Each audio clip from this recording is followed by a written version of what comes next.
Hello everyone. आवाज़ आ रही है? आइए।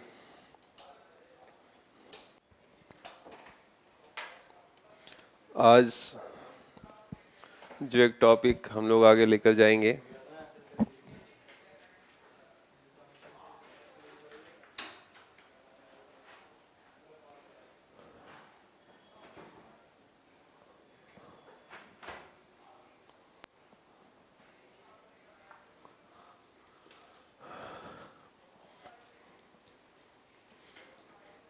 एक तो संडे में ना क्वेश्चंस जो और रह गए हैं उनको करवाऊंगा, मेंस वाले क्वेश्चन भी ओशनोग्राफी के।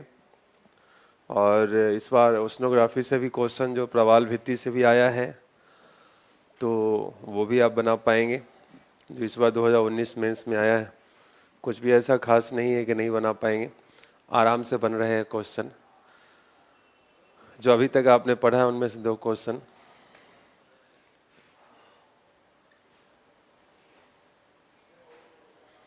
आज जो टॉपिक स्टार्ट करेंगे वो जियोमॉर्फोलॉजी रहेगा, भू आकृति विज्ञान वो रहेगा, भू आकृति विज्ञान। हमने क्लाइमेटोलॉजी का पार्ट स्टार्ट किया है और थोड़ा ये छोटा किया हुआ लग रहा है मुझे।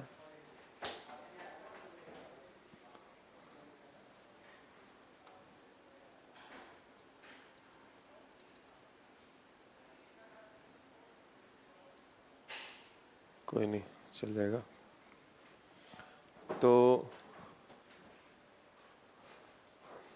क्लाइमेटोलॉजी और ओशनोग्राफी के बाद जो एक बड़ा टॉपिक फिजिकल ज्योग्राफी में होता है वो जियोमॉर्फोलॉजी है। देन इसके बाद छोटे छोटे टॉपिक तभी रहेंगे, यही सब बड़े बड़े टॉपिक होते हैं। फिर इसके बाद इंडिया वगैरह भी हम लोग स्टार्ट करेंगे। सो भू आकृति विज्ञान में जो आज जो सबसे पहला टॉपिक रहेगा वो है इंटरनल स्ट्रक्चर ऑफ अर्थ, पृथ्वी की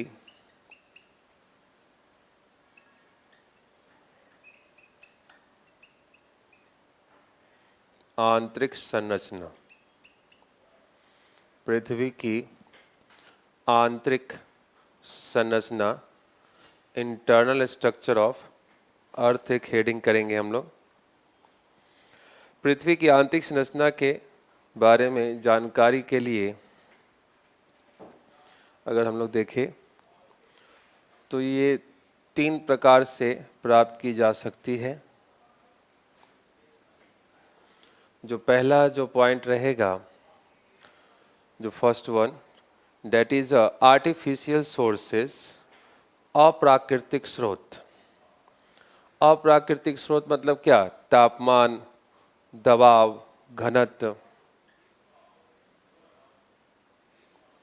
अप्राकृतिक स्रोत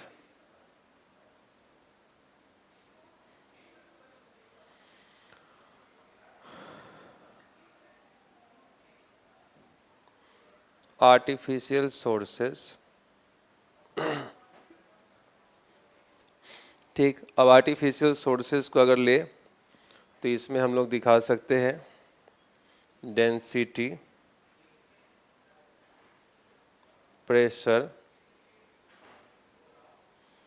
टेम्परेचर, ठीक, घनत्व, दबाव, तापमान।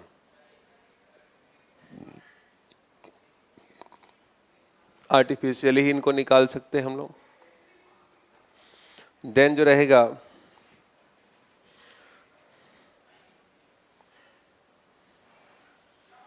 पृथ्वी की उत्पत्ति से संबंधित विद्वानों के साक्ष्य, जैसे पृथ्वी की उत्पत्ति के संदर्भ में लाप्लास ने, चैम्बरलिन ने, कई सारे लोगों ने अपने थ्योरीज को दिया है, तो उन्हीं थ्योरीज को यहाँ पर हम लोग लिखा सकते हैं कि पृथ्वी से उत्पत्ति संबंधित विद्वानों के सिद्धांत और संबंधित सिद्धांतों के साक्ष्य, ऐसा भी लिख सकते हैं सीधे विद्वानों क्या, संबंधित सिद्धांतों के साक्ष्य कर दीजिए।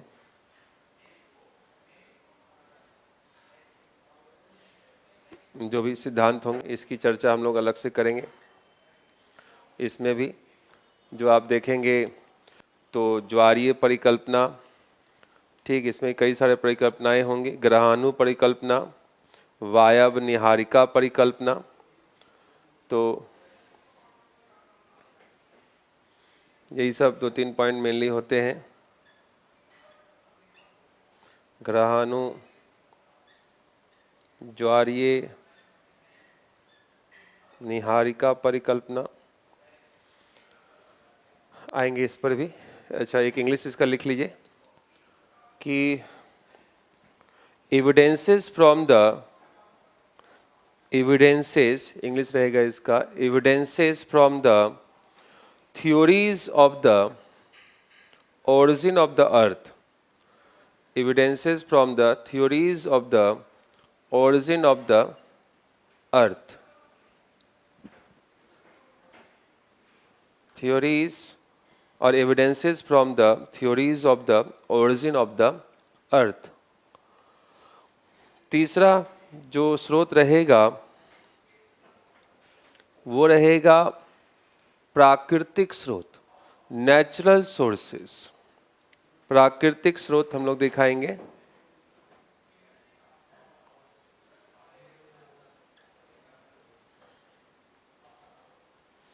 प्राकृतिक स्रोत,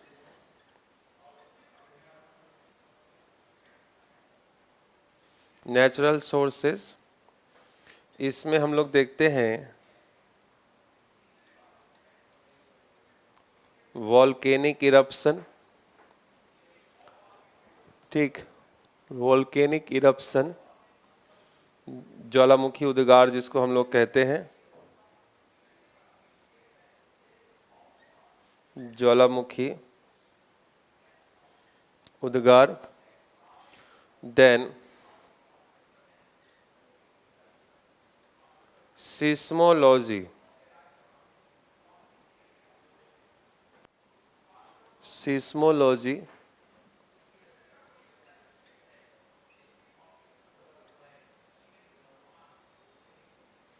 भूकंप विज्ञान। इन्हीं सब स्रोतों के आधार पर, मैं नाश्ता करके आया हूँ, हाँ, इन्हीं सब स्रोतों के आधार पर, ना ना ना हो गया हमारा बाद में। इन्हीं सब स्रोतों के आधार पर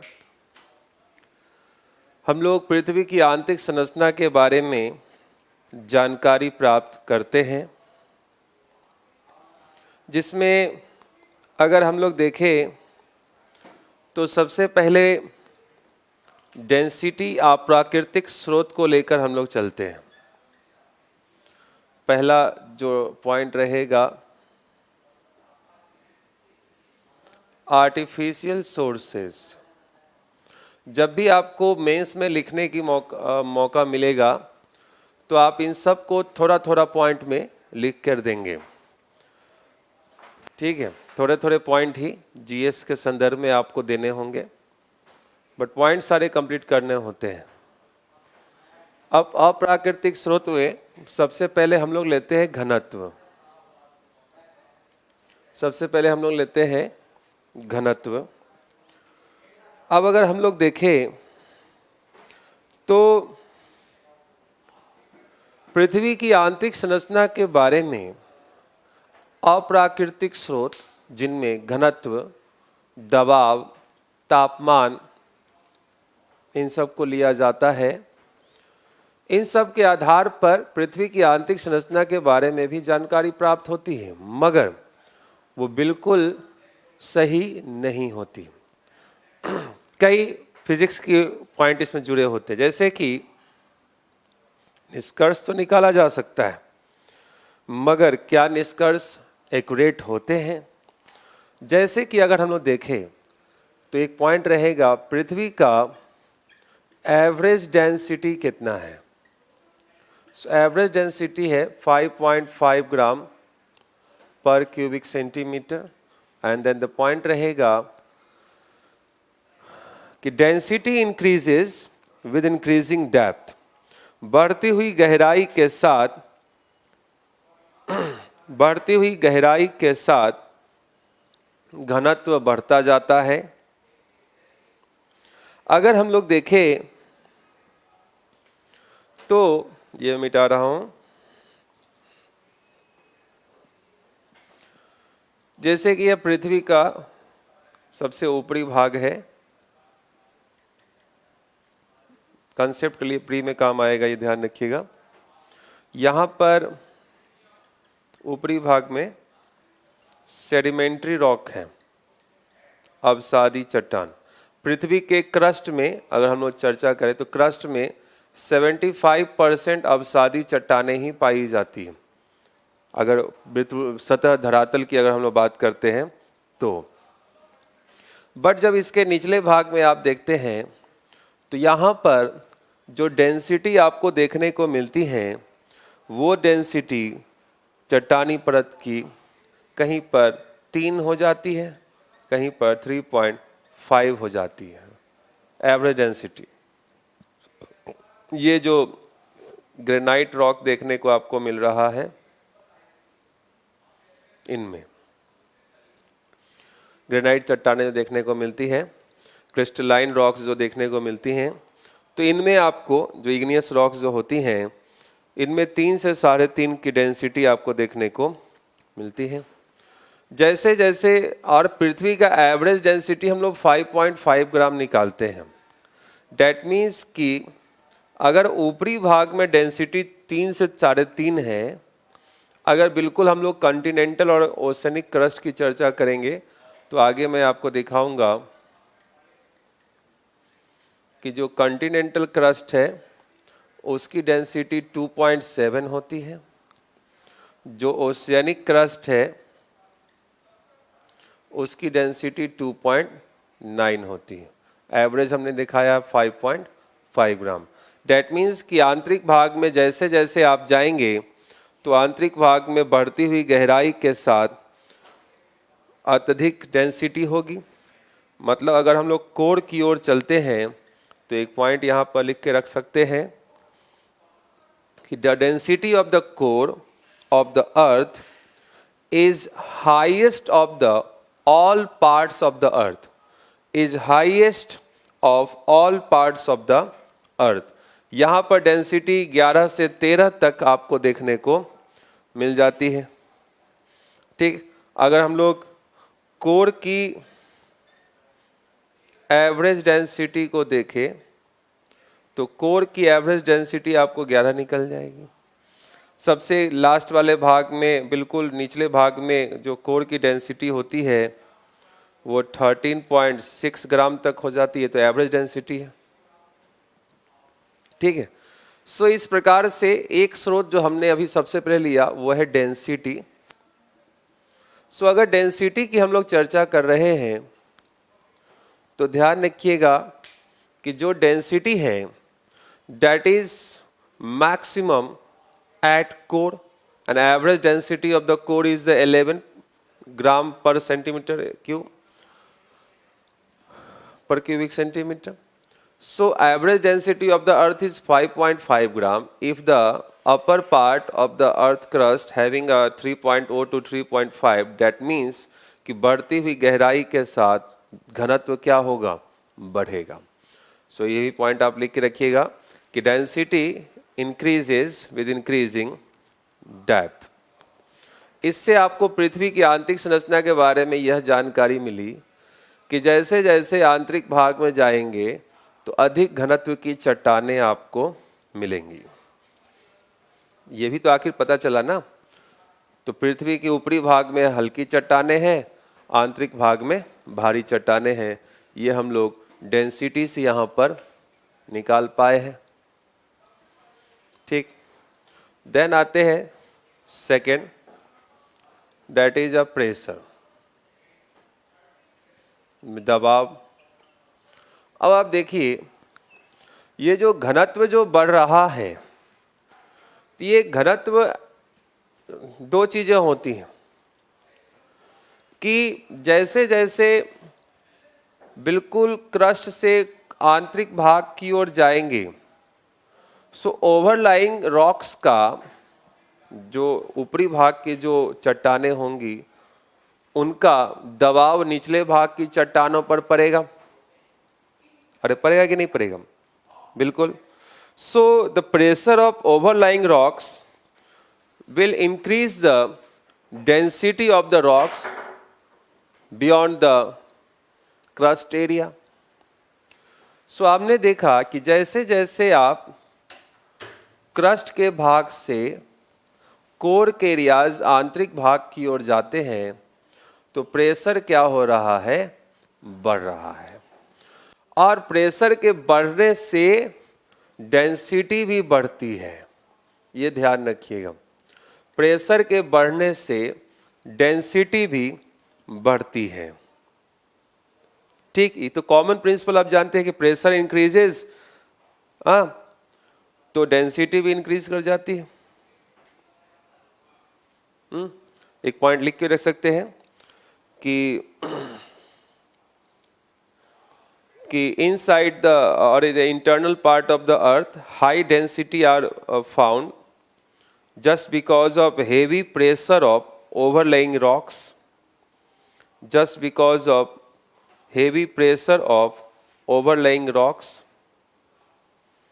पृथ्वी के अंतरतम का अधिक घनत्व बढ़ते भार के कारण बढ़ते हुए दबाव के कारण है। ये भी एक जानकारी रखिएगा, नोट करके रखना है। पृथ्वी के अंतरतम का अधिक घनत्व बढ़ते भार के कारण बढ़ते हुए दबाव के कारण होता है। जैसे जैसे ऊपरी भाग का भार बढ़ेगा दबाव बढ़ेगा। ठीक है, तो हम लोग देखते हैं कि इसका घनत्व भी बढ़ता चला जाता है। परंतु अब पॉइंट ये है कि there is a limit of a density. Welcome Sachin. कि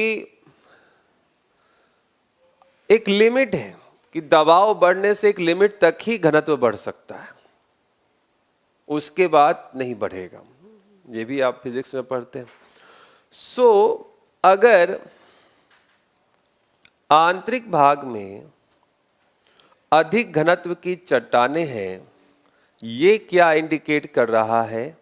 डेट मीन्स कि उस भाग में कुछ धात्विक खनिज पाए जा रहे हैं। ठीक, डेट मीन्स कि उस भाग में जो पदार्थ पाए जा रहे हैं उनका घनत्व स्वयं ही अधिक है, या फिर भारी जो पदार्थ पाए जा रहे हैं वो अधिक घनत्व की चट्टानें ही पाई जा रही है। अधिक घनत्व की चट्टान ही पाई जाती है, जिसमें हम लोग फेरस निकेल वगैरह को लेते हैं। निकेल और फेरस जो कि मैग्नेटिज्म के लिए भी रेस्पॉन्सिबल होते हैं। पृथ्वी पर जो मैग्नेटिज्म है उसके लिए भी रेस्पॉन्सिबल कौन है? तो फेरस और निकेल। ठीक है, because these are also responsible for the geocentric magnetic field. लोहा और निकेल की अगर हम लोग बात करें, निकेल फेरम। सो प्रेशर तो बढ़ेगा और ऊपरी भाग के भार के कारण जब दबाव बढ़ेगा तो दबाव बढ़ने से घनत्व भी बढ़ता है, वो भी सही है, मगर एक लेवल तक ही घनत्व बढ़ सकता है। डेट मीन्स कि उसके बाद जो घनत्व अगर अधिक है तो ये इंडिकेट कर रहा है कि आंतरिक भाग में अधिक घनत्व की चट्टानें ही पाई जा रही है। ठीक है, कि आंतरिक भाग में अधिक घनत्व की चट्टानें ही पाई जाती है। सो यहाँ पर एक चीज क्लियर होता है कि high density of the core of the earth is not because of the high pressure, it just because of the there is a heavy metallic हाँ, heavy metallic materials of high density, ये भी लिख के रख सकते हैं, heavy metallic materials of high density. ठीक, तो ये भी एक चीज ध्यान में रखना है। देन आते हैं टेम्परेचर की ओर।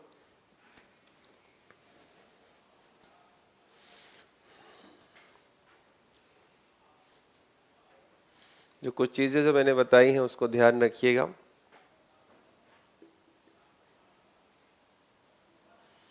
टेम्परेचर, टेम्परेचर की अगर हम लोग बात करें, सो टेम्परेचर हम लोग जानते हैं जैसे टेम्परेचर को कैसे हम लोग निकाल सकते हैं। सो ऊपरी भाग में जो कंटिनेंटल क्रस्ट जो होते हैं, जियोथर्मल ग्राफ से हम लोग निकालते हैं। हाँ, अगर तापमान को निकालने की हम लोग बात करें, सो जियोथर्मल ग्राफ से हम लोग इसको निकाल पाते हैं तापमान को। जियोथर्मल ग्राफ्स नाम सुने हैं? हाँ, भूतापीय ग्राफ जो होता है बेसिकली वही जियोथर्मल ग्राफ होता है। अगर यहां पर दो चीजों की हम लोग चर्चा करेंगे कि देखिए, ये है सागर तल, सी लेवल, ये है सागर तल, सी लेवल। जैसे जैसे गहराई के साथ आप आंतरिक भाग की ओर जाते हैं, 6371 किलोमीटर एवरेज रेडियस हम लोग निकालते हैं। ठीक, अब ऐसे में जो ऊपरी भाग है 8 किलोमीटर की गहराई तक का पॉइंट जो हम लोग दिखाते हैं,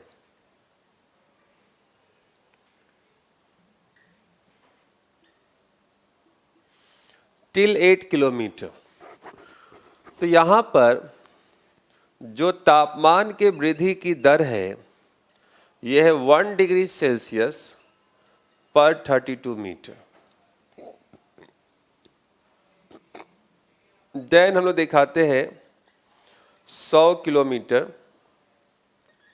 यहां पर जो तापमान बढ़ने की दर है वो है 12 डिग्री सेल्सियस पर किलोमीटर। देन हम लोग जो दिखाएंगे 300 किलोमीटर, 100 से 300 किलोमीटर के बीच में जो दर है वो है 2 डिग्री सेल्सियस पर किलोमीटर। और 300 से पूरे 6371 तक जो दर पाई जाएगी 1 डिग्री सेल्सियस पर किलोमीटर। ये प्री में भी आपके काम आएगा। ठीक, सो अगर हम लोग सिंपली देखें कि if the temperature increases by 1 degree Celsius पर kilometre, it would be more than 6000 degree Celsius temperature at the core. पृथ्वी के कोर में जो तापमान हो जाएगा 6371 किलोमीटर की स्थिति में हो जाएगा। तो क्या इतने अधिक टेम्परेचर पर कोई भी वस्तु सरवाइव कर पाएगी? नहीं। सो आखिर ऐसा क्या है कि ऊपरी भाग में इतनी अधिक टेम्परेचर की प्राप्ति हो रही है? आखिर ऊपरी भाग में इतना अधिक तापमान क्यों बढ़ रहा है? ठीक, एक तो पॉइंट पहले दिखाइए कि temperature increases with increasing depth. जैसे आपने वहां 2 पॉइंट लिखे थे कि बढ़ती हुई गहराई के साथ घनत्व बढ़ता जाता है, बढ़ती हुई गहराई के साथ दबाव बढ़ता जाता है, density increases with increasing depth, pressure increases with increasing depth. Now the temperature increases with increasing depth. बढ़ती हुई गहराई के साथ तापमान में वृद्धि होती है, ये भी दिखाइए। बढ़ती हुई गहराई के साथ तापमान में वृद्धि होती है। ऐसा क्यों होता है? तो वो लिख के रखना है। एक तो ये पॉइंट लिखाएंगे कि rate of increasing temperature till 8 kilometer, rate of increasing temperature till 8 kilometer,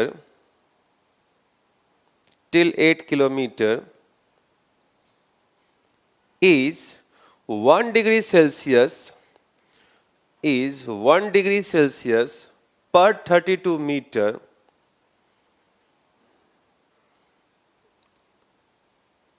(1°C per kilometer is 1°C per 32 meter, because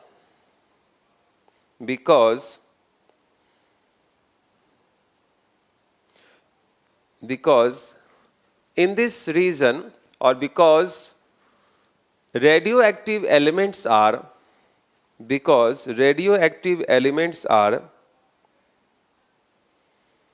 presence in this layer, radioactive elements are present in this layer,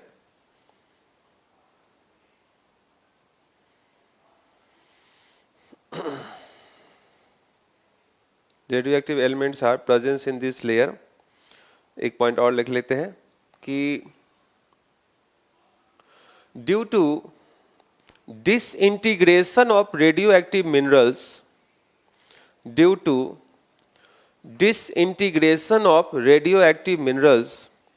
and conversion of gravity force into thermal energy, increases the heat inside the earth,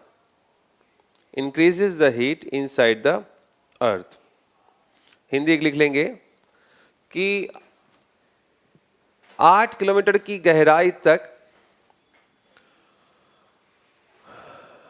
तापमान के वृद्धि की दर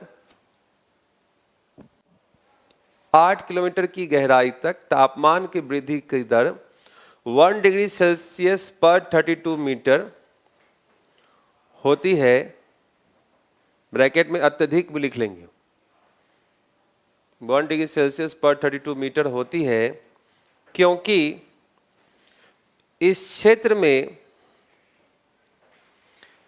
क्षेत्र में radio सक्रिय पदार्थों का विखंडन होता है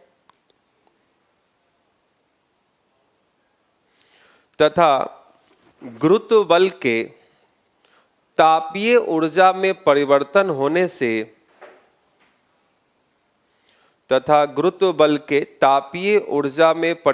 होने से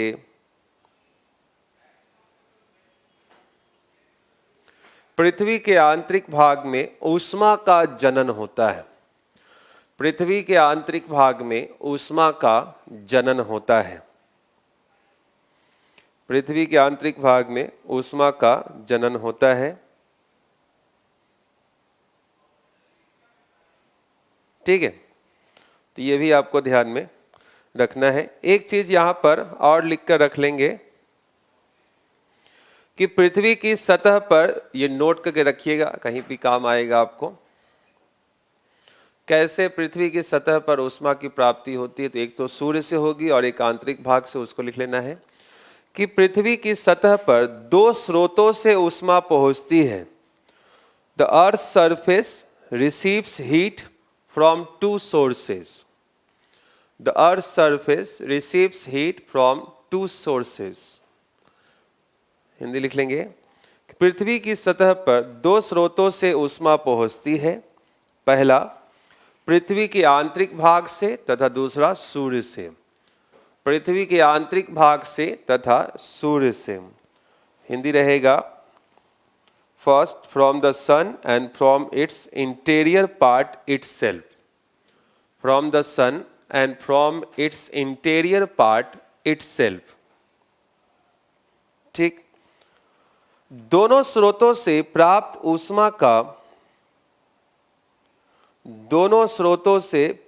ऊष्मा का पृथ्वी की सतह से अंतरिक्ष में विकिरण हो जाता है।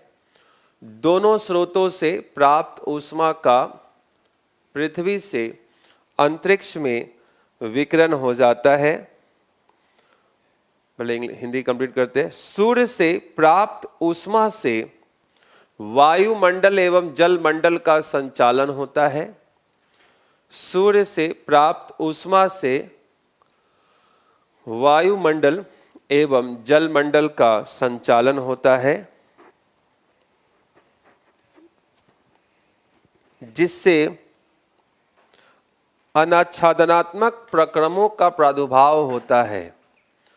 अनाच्छादन से छादनात्मक,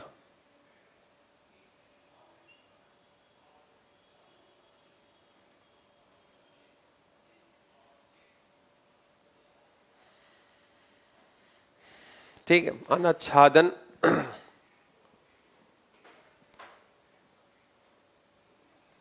अनाच्छादनात्मक ऐसे लिखेंगे। अनाच्छादन डेनोटेशन को हम लोग कहते हैं इरोजन और वेदरिंग दोनों मिलाकर। अनाच्छादनात्मक प्रक्रमों का प्रादुर्भाव होता है। प्रक्रम भी वर्ड यूज करेंगे। प्रक्रमों का प्रादुर्भाव होता है,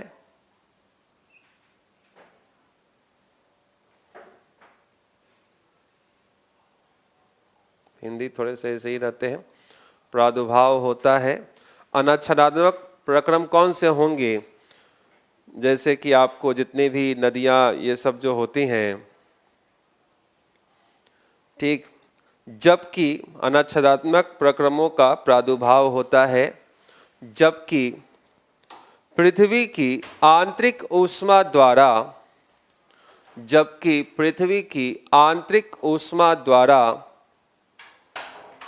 भूतल पर, ये क है क, भूतल पर रचनात्मक कार्यों का, भूतल पर रचनात्मक कार्य जैसे पर्वत, पठार, ज्वालामुखी, भूकंप आदि होते हैं।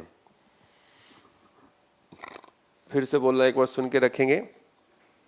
सूर्य से प्राप्त ऊष्मा से वायुमंडल एवं जलमंडल का संचालन होता है, जिससे अनाच्छादनात्मक प्रक्रमों का प्रादुर्भाव होता है, जबकि पृथ्वी की आंतरिक ऊष्मा द्वारा भूतल पर रचनात्मक कार्य जैसे पर्वत, पठार, ज्वालामुखी, भूकंप आदि होते हैं। इंग्लिश एक लिख लेंगे इसका, एक पॉइंट जो लिखवाया था कि the earth surface receives heat from two sources, first from the sun and from its interior part itself. आगे लिखेंगे the heat received from these two sources, the heat received from these two sources is ultimately sent into the space, is ultimately sent into the space, is ultimately sent into the space। Then 2 point लिखते हैं। Solar heat drives the atmospheric and hydrological process, solar heat drives the atmospheric and hydrological processes. अच्छा, network problem आ रही है क्या? अभी check करवाता हूं, पहले लिख लेते हैं। Solar heat drives the atmospheric and hydrological process and generates denotational, इस वर्ड का यूज करेंगे, इसी का अनाच्छादनात्मक प्रोसेस को हम लोग बोलते हैं।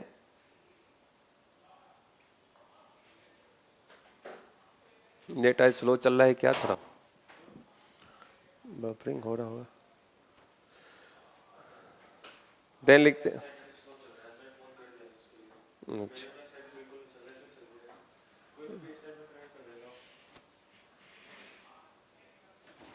इसमें चल रहा है, चलो फिर उसी में लगा दोगे क्या? तो फिर रोक, मतलब लगाओगे पहले या फिर रोको, क्लास रोको ना? ठीक ठीक लगा दो।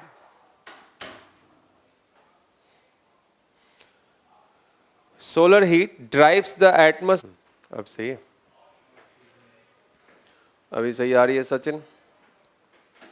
एक बार फिर से लिखेंगे, इसी पॉइंट को लिखवा दे रहा हूं कि solar heat drives the atmospheric and hydrological processes and generates denudation process, whereas the internal heat of the earth performs constructive works. Example for formation of mountains, plateau, faults, etc. और अब वल्केनिसिटी, seismic events etcetera कर सकते हैं। मतलब समझने के लिए है कि पृथ्वी की आंतरिक ऊष्मा से हम लोग देखते हैं कि पर्वत, पठार इत्यादि बनते हैं, जबकि बाहरी ऊष्मा से, जो कि सूर्य के द्वारा है, जो कि बाहरी ऊष्मा से सूर्य के द्वारा उनका डिस्ट्रॉय होता है। अभी तो चेंज भी करवा दिया, तो आज थोड़ी नेटवर्क में इशू आ भी रही है। ऐसे इधर तो अभी सही चल रहा है बिल्कुल।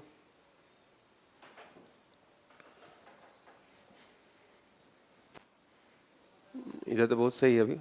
तो यार तुम्हारे ही नेट में आज प्रॉब्लम आ रहा होगा सचिन। हाँ, तो ये लिखकर रखिएगा। देन हम लोग आगे की ओर मूव करते हैं। आते हैं पृथ्वी की उत्पत्ति से संबंधित सिद्धांतों के साक्ष्य।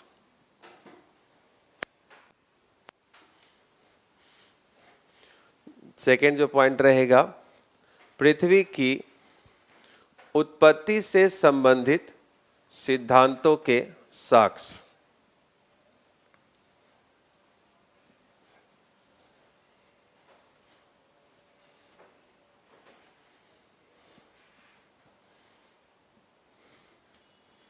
सेकेंड वाले पॉइंट पर आएंगे, एक हेडिंग करेंगे, evidences from the theories of the origin of the earth. Evidences from the theories, evidences from the theories of the origin of the earth. पृथ्वी की उत्पत्ति से संबंधित सिद्धांतों के साक्ष्य, जिसमें सबसे पहले देखते हैं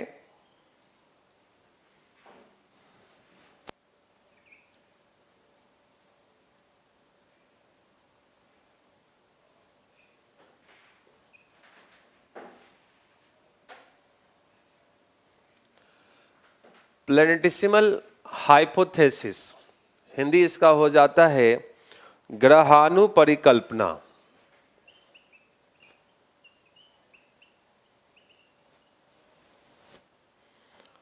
अब ये शॉर्ट में जानकारी के लिए है, इसको आपको लिखने की जरूरत नहीं पड़ती कभी भी मेंस में, बस लिख के रखेंगे कि इस सिद्धांत के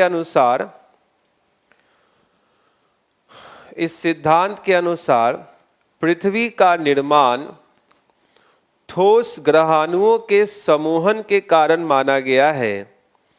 इस सिद्धांत के अनुसार पृथ्वी का निर्माण ठोस ग्रहाणुओं के समूहन के कारण माना गया है। इस आधार पर पृथ्वी का अंतरतम ठोस अवस्था में होना चाहिए। इस आधार पर पृथ्वी का अंतरतम ठोस आधार पर होना चाहिए। ये एक पॉइंट हुआ। अच्छा, इसका एक इंग्लिश में लिख लीजिए इसका। According to this theory the earth was originated due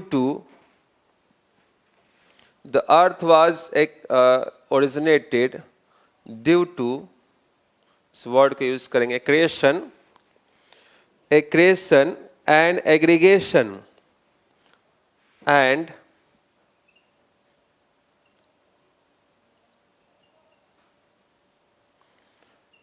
aggregation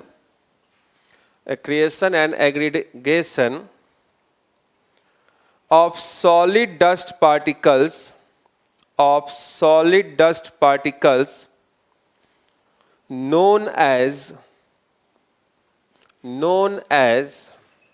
यही ग्रहाणु जिसको हमने चर्चा किया,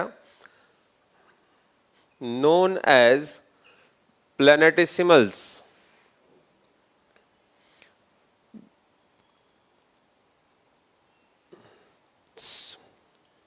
So based on this theory, the core of the earth should be in solid state. So based on this theory, the core of the earth should be in solid state. मतलब कि ग्रहाणु परिकल्पना के द्वारा पृथ्वी का अंतरतम जो कोर जो है वो कैसा होना चाहिए, तो वो ठोस अवस्था में होना चाहिए। ये इनकी थ्योरी थी। दूसरे थ्योरी पे आते हैं जो कि रहेगा कौन सा, सो रहेगा टाइडल हाइपोथेसिस, ज्वारीय परिकल्पना।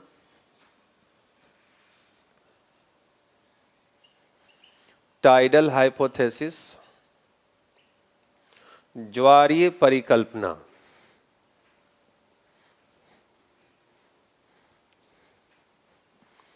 टाइडल हाइपोथेसिस, ज्वारीय परिकल्पना। यहां पर आएंगे, according to this theory the core of the earth should be in liquid state. According to this theory the core of the earth should be in liquid state because the earth has been taken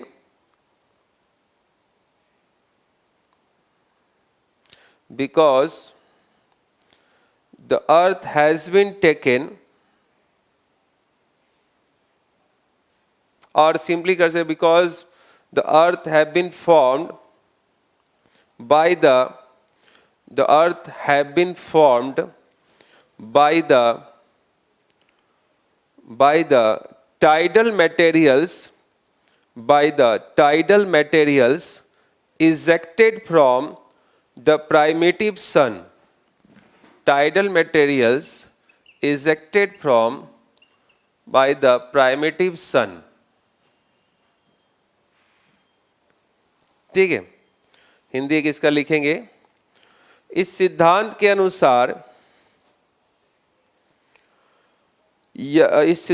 अनुसार यदि पृथ्वी का निर्माण सूर्य से निःसृत ज्वारीय पदार्थ, निःसृत हमने word use किया था उस दिन भी, निकलना शब्द निःसृत, सूर्य से निःसृत ज्वारीय पदार्थ से हुआ है, तो पृथ्वी का अंतरतम कोर तरल अवस्था में होना चाहिए। तो पृथ्वी का अंतरतम, जिसको कि हम लोग कोर कहते हैं, तरल अवस्था में होना चाहिए। देन इसके बाद जो आएंगे,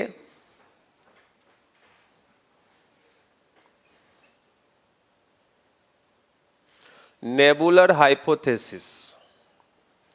इसके बाद जो हम लोग आ रहे हैं वो नेबुलर हाइपोथेसिस आ रहे हैं, जिसका होगा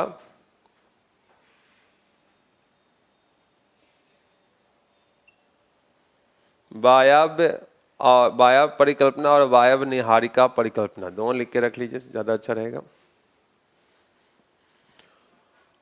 nebular hypothesis, according to this theory the core of the earth should be in liquid.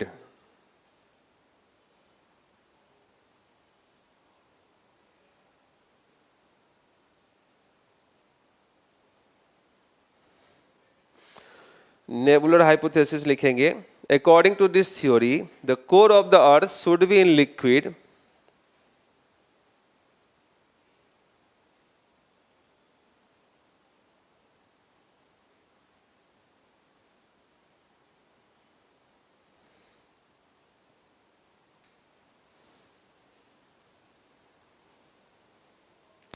अच्छा, इसमें एक चीज़ ध्यान रखना है, क्योंकि हमने वायव्य वर्ड यूज़ किया है यहाँ पर, तो थोड़ा सा इसको चेंज करेंगे। जनरली लाप्लास का दिया हुआ थ्योरी है जो मानते थे कि लिक्विड है ये, बट इसमें एक पॉइंट हम लोग लिखेंगे कि according to this theory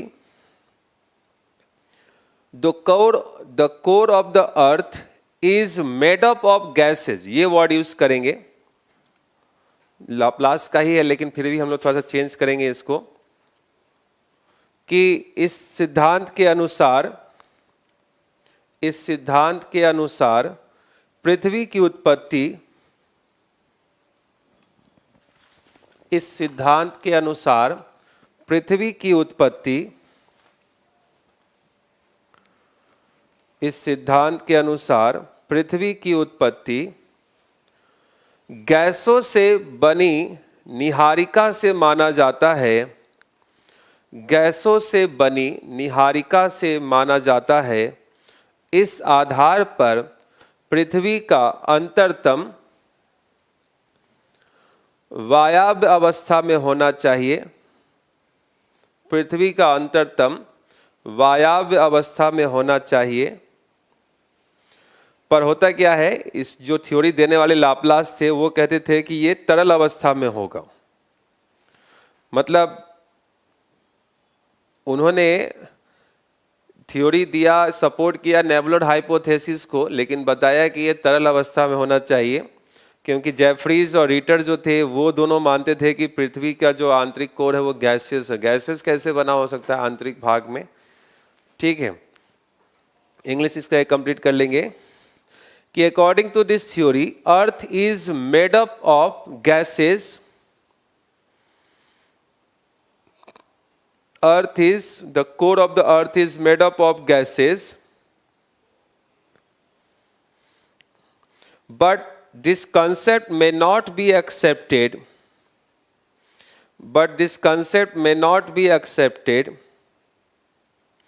because if we assume the core of the earth in gaseous state, many more problems will emerge. Because if we assume the core of the earth in gaseous state, many more problems will emerge. So there is only two possibilities. इसलिए केवल दो संभावनाएं हो सकती है, या तो अंतरतम ठोस हो सकता है या फिर तरल हो सकता है। So there are only two possibilities. Either the core may be in solid state or in a liquid state. क्योंकि वायव्य निहारिका परिकल्पना के द्वारा जो गैसियस हम लोग देखते हैं वो एक्सेप्ट नहीं किया गया है, क्योंकि इसको देने वाले जो लाप्लास जो है वो भी मानते थे कि पृथ्वी का जो आंतरिक भाग जो है वो लिक्विड है। ये लाप्लास कहते थे, एक थिंकर रहे हैं, ठीक है। सो अब पॉइंट ये बचता है कि आखिर ऐसी कौन कौन सी घटनाएं हैं जिसके द्वारा आप पृथ्वी के आंतरिक भाग के बारे में जानकारी प्राप्त कर सकते हैं। अब आपके सामने में प्राकृतिक स्रोत के रूप में देखने को मिलेगा, ठीक है। नेचुरल सोर्सेज क्या क्या होंगी।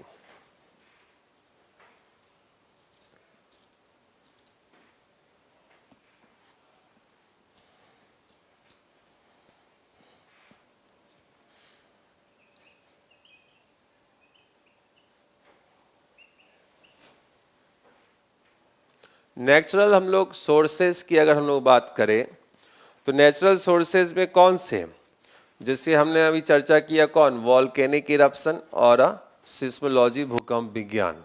तो सबसे पहले आते हैं वॉल्केनिक इरप्शन पर ही, ये तीसरा पॉइंट आ गया।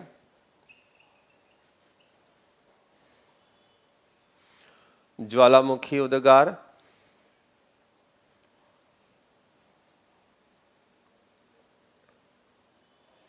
ज्वालामुखी उद्गार।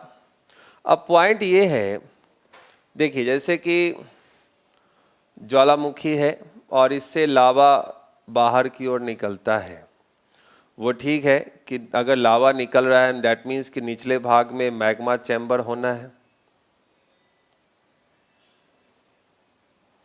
निचले भाग में क्या होगा, एक मैग्मा चैम्बर। मैग्मा चैम्बर क्या होगा, तो लिक्विड। तो पृथ्वी के आंतरिक भाग में कोई लिक्विड का परत तो है जिससे कि मैग्मा बाहर की ओर निकल रहा है, मगर अगर कंसेप्ट देखें तो ड्यू टू फॉल्टिंग, भ्रंशन की क्रिया अगर हो जाए, इस भाग में क्रैक पड़ जाए, तो क्रैक पड़ने से भी निचले भाग में मैग्मा का फॉर्मेशन हो सकता है। ठीक, क्यों? क्योंकि बढ़ती हुई गहराई के साथ टेम्परेचर क्या होता है? बढ़ता है। तो टेम्परेचर तो पहले से अधिक है। जैसे ही क्रैक पड़ेगा, दरार पड़ेगा, तो दरार पड़ने से क्या होना है? किसी भी चट्टान का एक मेल्टिंग पॉइंट होता है, उसके बाद वो पिघल जाएगा। तो एक गलनांक बिंदु की स्थिति होती है। यह गलनांक बिंदु प्रेशर के बढ़ने से बढ़ता है और प्रेशर के घटने से घटता है। तो जैसे ही यहाँ पर क्रैक पड़ेगा, दरार पड़ेगा, प्रेशर क्या हो गया? रिलीज। और प्रेशर जब कम हो जाएगा, दबाव जब कम हो जाएगा, तो इसका मेल्टिंग पॉइंट भी क्या हो गया? कम। और मेल्टिंग पॉइंट कम हो गया तो पिघल गया। मैग्मा क्या होता है? Molten rocks. और ये मैग्मा फिर सरफेस पर जाकर लावा के रूप में बाहर निकलेगा। तो ज्वालामुखी उद्गार के द्वारा भी आप बिल्कुल एक्यूरेट नहीं बता सकते हैं कि आखिर कितने गहराई से वो मैग्मा सतह पर आया है। कहीं पर अधिक गहराई से आ रहा है, कहीं पर कम गहराई से आ रहा है। तो आप कैसे कह सकते हैं कि एक लेयर है पृथ्वी के आंतरिक भाग में जो कि लिक्विड है? तो ये भी वॉल्केनिक इरप्शन भी देखें तो पूरी तरह से सक्षम नहीं है जो डिफाइन कर पाएगा कि आपको कितने गहराई से क्या लावा बाहर की ओर निकल रहा है।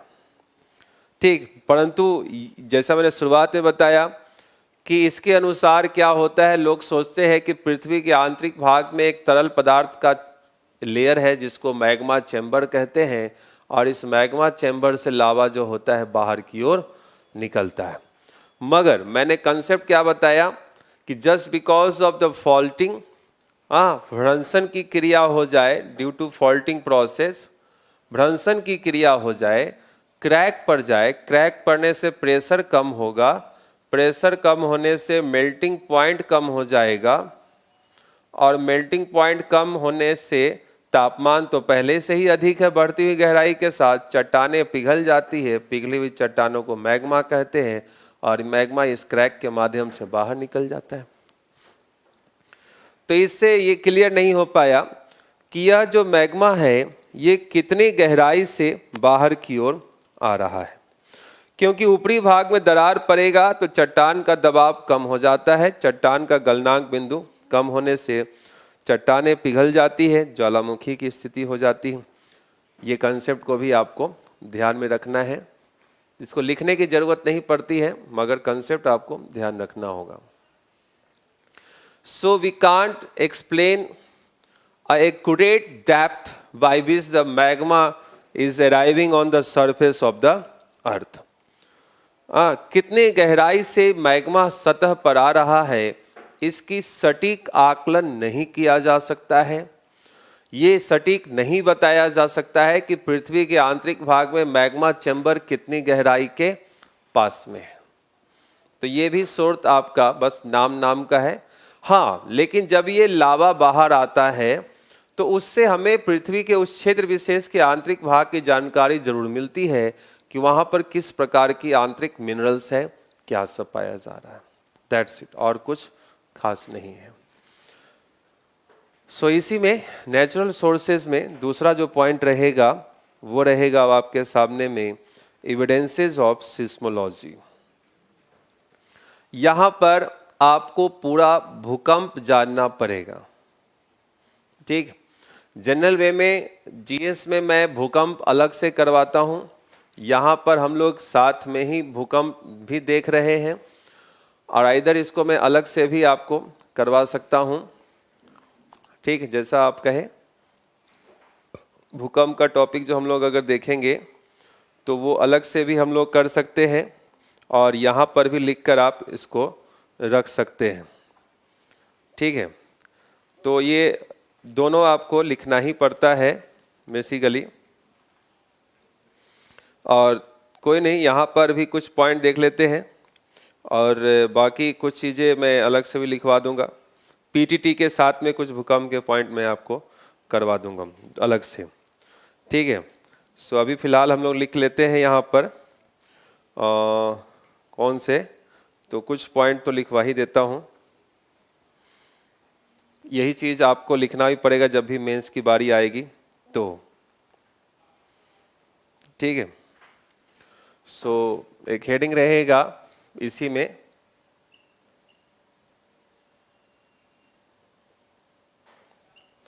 भूकंप विज्ञान के साक्ष्य, एविडेंसेस ऑफ सिस्मोलॉजी, भूकंप विज्ञान के साक्ष्य।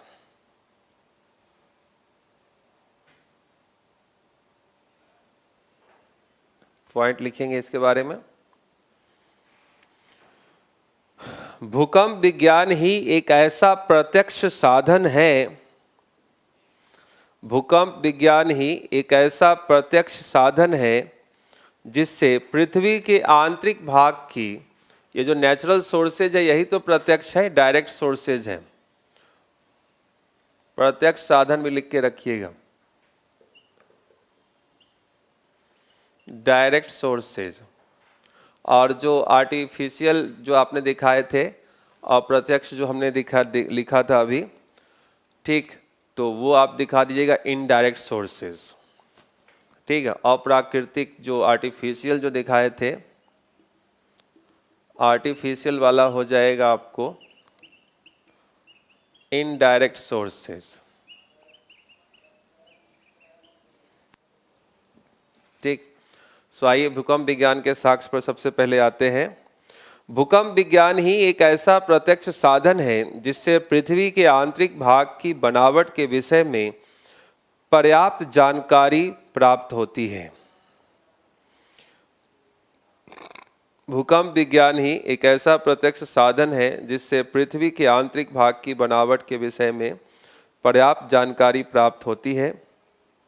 Seismology is the only source which provides us authenticated information about the seismology is the only source which provides us authenticated information about the composition of Earth's interior, about the composition of Earth's interior,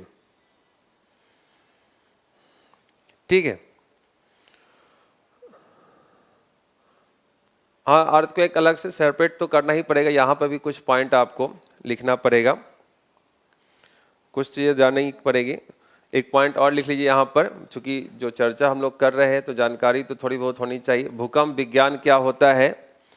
सो भूकंप विज्ञान वह विज्ञान है जिसमें भूकंपीय लहरों का seismograph यंत्र द्वारा अंकन करके अध्ययन किया जाता है।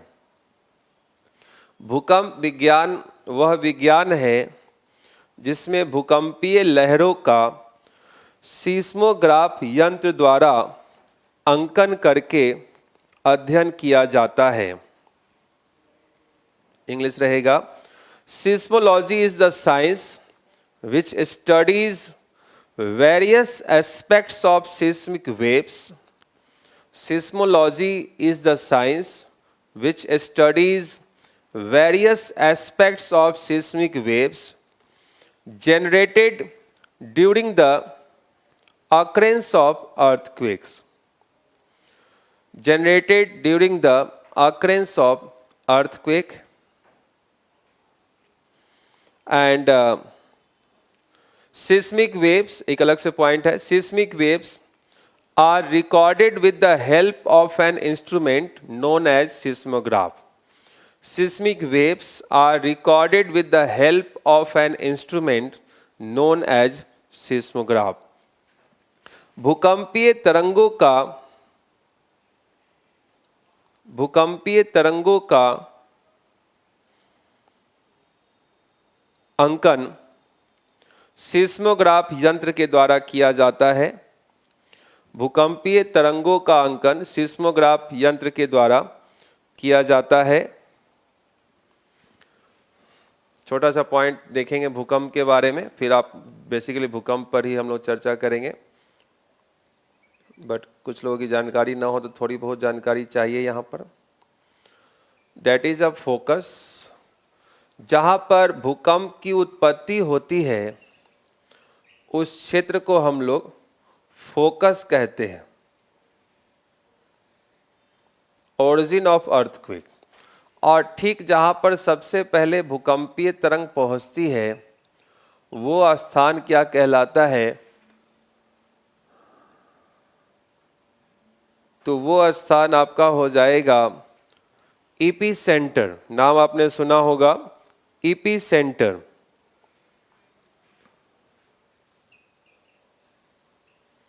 ये बनता है ईपी सेंटर। नेटवर्क इधर तो सही आ रही है। ईपी सेंटर हिंदी होता है इसका अधिकेंद्र। ठीक, तो सबसे पहले यहां पर, अच्छा आज थोड़ी नेटवर्क की इशू आ भी रही है।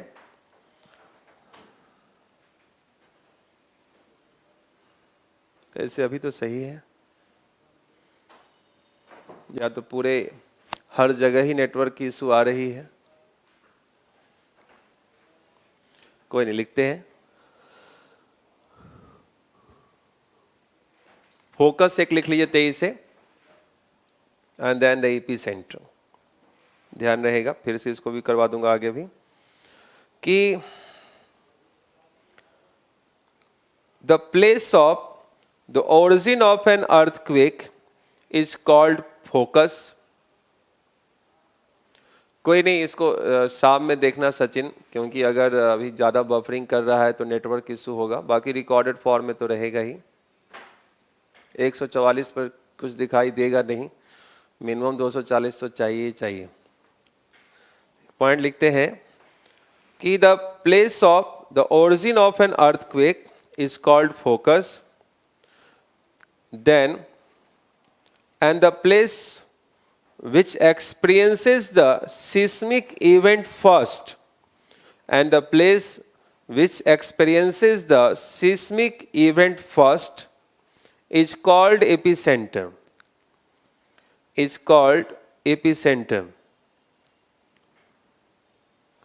which is located on the earth's surface, which is located on the earth's surface and is always perpendicular to the focus, and is always perpendicular to the focus. That means it is just above the focus.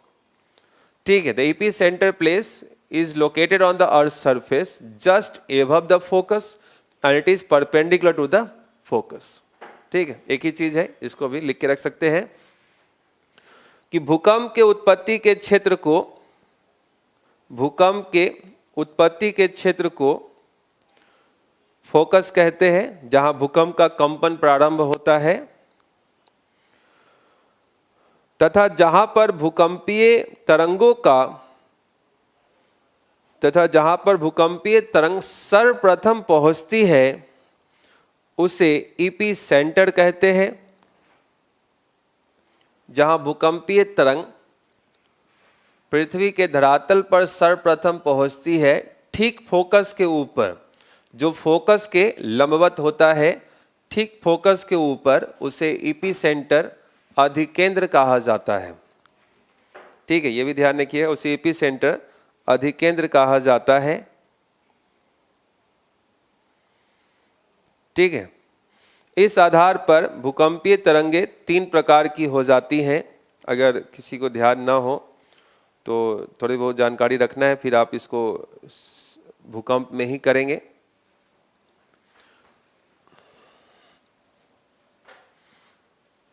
इस आधार पर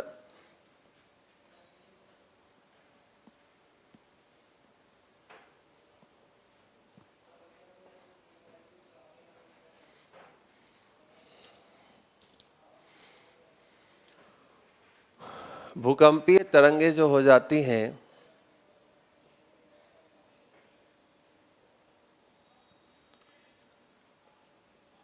तीन प्रकार की होंगी। The first one is the P तरंग, P waves,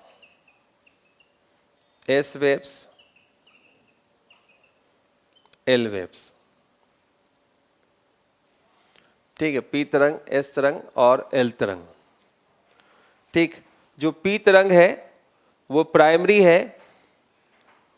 ठीक है, जो पी तरंग है इसके बारे में एक दो पॉइंट लिख के रख लेना है तेजी से, पी तरंग के बारे में। बाकी डिटेल्स हम लोग इसके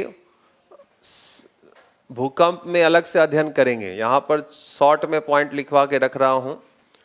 ठीक है, यही से छोटा छोटा पॉइंट आपको लिखना भी होगा कि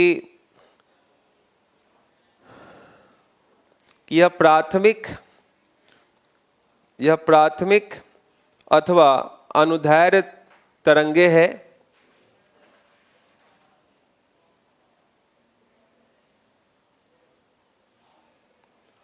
यह प्राथमिक अथवा अनुदैर्ध्य तरंगे है जो कि ध्वनि की तरंगों के समान होती है, जो कि ध्वनि की तरंगों के समान होती है।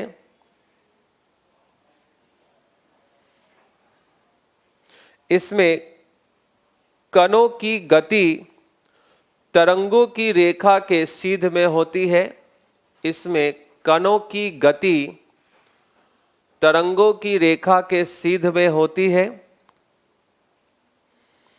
यह सबसे अधिक गति वाली तरंगे हैं। यह सबसे अधिक गति वाली तरंगे हैं। यह ठोस, द्रव एवं गैस तीनों माध्यम से होकर गुजर सकती है। यह ठोस, द्रव एवं गैस तीनों माध्यम से होकर गुजर सकती है। ठोस भाग में यह सर्वाधिक गति से प्रवाहित होती है। ठोस भाग में यह सर्वाधिक गति से प्रवाहित होती है।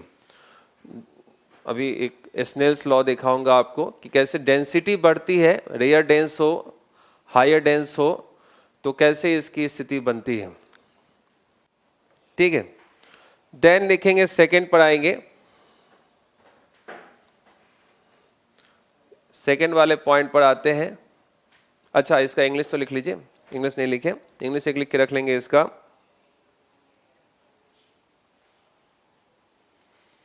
कि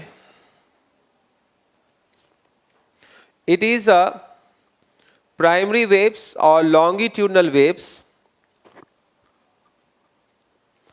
It is a primary waves or longitudinal waves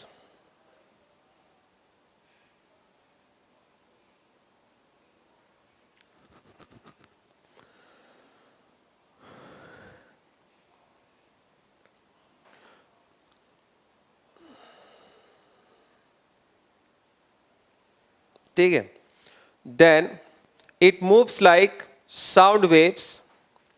It moves like sound waves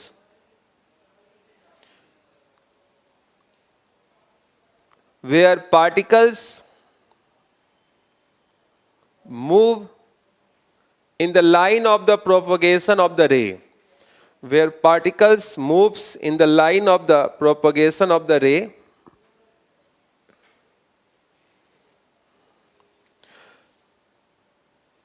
P waves travel with fastest speed. P waves travel with fastest speed. It can propagate through solid, liquid and gases. It can propagate through solid, liquid and gases. It can propagate through solid, liquid and gases.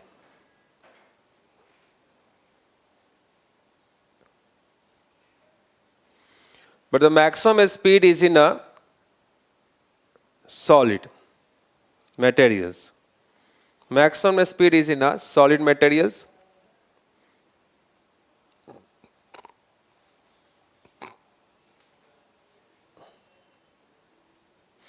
दूसरे पे आएंगे, secondary waves. यह द्वितीयक अथवा गौण तरंगे है, और सिंपली हाँ ठीक है, यह द्वितीयक अथवा गौण तरंगे है। यह प्रकाश तरंगों के समान गति करती है, जिसमें कणों की गति तरंगों की दिशा के समकोण पर होती है, जिसमें कणों की गति तरंगों की दिशा के समकोण पर होती है। इस कारण इन्हें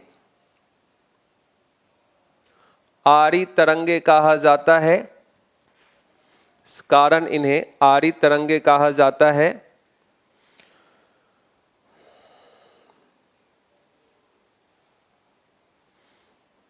It only propagates through solid.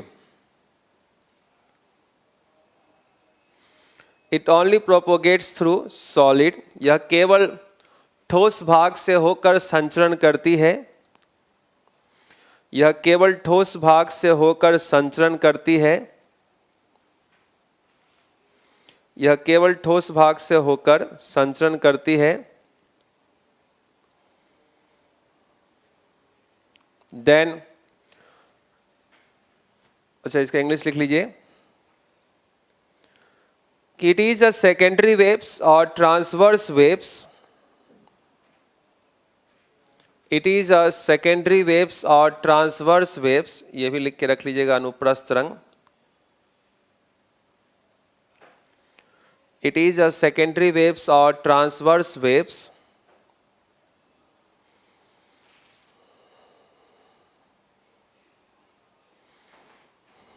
It moves like light waves. It moves like light waves, wherein the particles move at right angles to the rays. Wherein the particles move at right angles to the rays.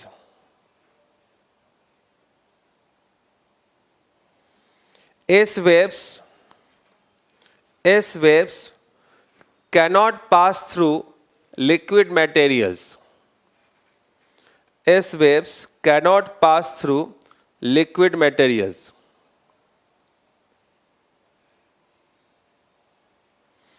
आइए L waves पे आ रहे हैं।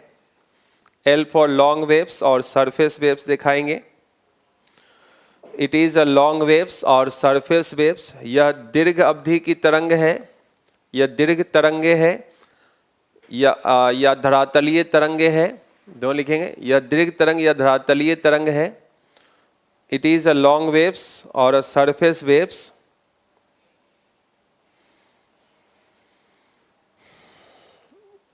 यह पृथ्वी के ऊपरी भाग को ही प्रभावित करती है। It only affects the surface of the earth. It only affects the surface of the earth. These waves cover longest distances of all the seismic waves. These waves cover longest distances of all the seismic waves. सभी तरंगों में सबसे अधिक लंबा मार्ग L तरंगे तय करती है। सभी तरंगों में सबसे अधिक लंबा मार्ग एल तरंग तय करती है। इसकी गति सबसे कम, परंतु ये सर्वाधिक प्रचंड होती है। इसकी गति सबसे कम, परंतु यह सबसे अधिक विनाशकारी होती है। यह भी लिख के रख सकते हैं, परंतु यह सबसे अधिक प्रचंड एवं विनाशकारी होती है। पॉइंट रहेगा, its speed is lower than P and S waves. Its speed is lower than P and S waves, but this is more violent, or simply, but this is more violent and destructive. More violent and destructive. ये आपने एक छोटा सा point लिख के रखा, primary waves, secondary waves और tertiary waves के बारे में. अब पॉइंट ये है कि अगर पृथ्वी का आंतरिक भाग एक समान होता, मतलब समांग स्थिति में होता, होमोजीनस होता, तो ये जो तरंगे हैं, ये तरंगे एक समान, एक गति के साथ मूव कर रही होती, मगर ऐसा होता नहीं. पॉइंट देखिए, स्नेल्स का रूल क्या कहता है कि अगर कोई रे ये लेस डेंस है और उससे हाई डेंस की ओर मूव करें, तो क्या होगा? लेस डेंस से हाई डेंस की ओर अगर मूव करती है, होना तो ये चाहिए, मगर हो क्या जाता है? ये स्नेल्स लॉ है, स्नेल का नियम है कि अगर कोई वस्तु कम घनत्व वाले क्षेत्र से अधिक घनत्व वाले क्षेत्र में मूव करती है तरंगे, तो उसकी दिशा एवं गति प्रभावित हो जाती है. अब अगर यही चीज हाई डेंस से लो डेंस की ओर जाए आप अगर, तो क्या होगा? होना ऐसा चाहिए, मगर होता ऐसा है. इस फिगर को भी आपको बना के दिखाना पड़ेगा और आप दिखा देंगे अकॉर्डिंग टू स्नेल्स लॉ. ठीक है, अकॉर्डिंग टू स्नेल्स लॉ.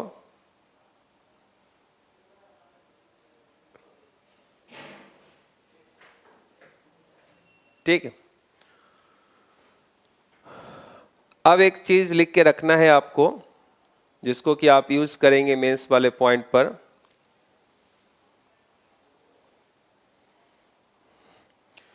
जो मैंने बता रहा था होमोजीनस और हेट्रोजीनस कंपोजिशन के बारे में, कि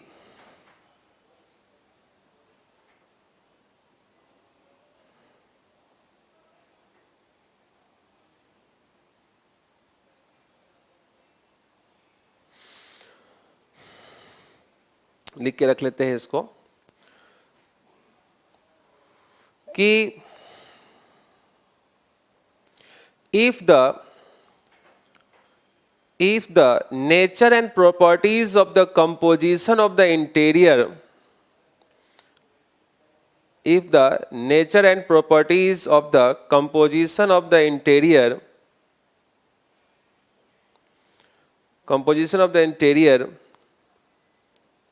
would be homogeneous,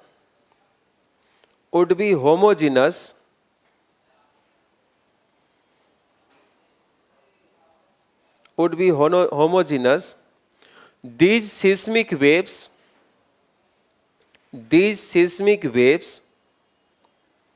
follows a straight path. These seismic waves follows a straight path and same speed. These seismic waves follows a straight path and same speed and a constant speed, but these waves are reflected and refracted while passing through a body. These waves are reflected and refracted while passing through a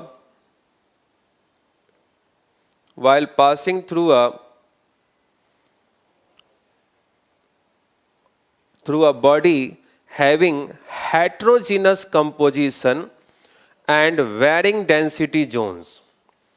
Having heterogeneous composition and varying density zone. Varying density zone.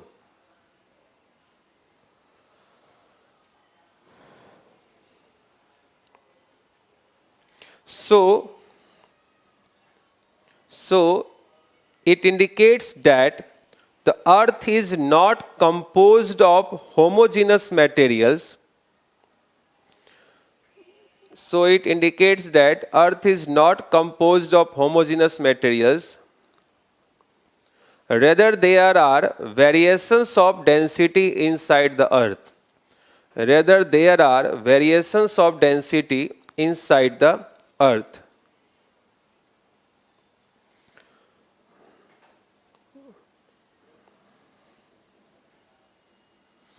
ठीक है. The seismic waves are refracted at the places of density changes. ये भी लिख के रख लीजिए. The seismic waves are refracted at the places of density changes. A regular change of density inside the earth, a regular change of density inside the earth causes a curved path to be followed by the seismic waves. A regular change of density inside the earth causes a curved path to be followed by the seismic waves.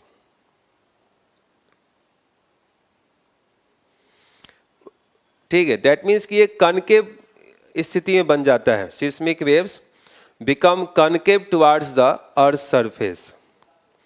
ये भी लिख के रख सकते हैं bracket में.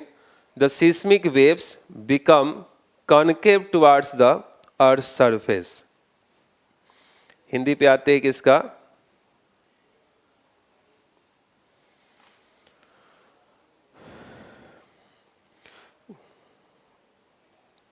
कि भूकंपीय तरंगों की गति तथा भ्रमण पथ के आधार पर पृथ्वी के आंतरिक भाग के बारे में जानकारी प्राप्त की जा सकती है.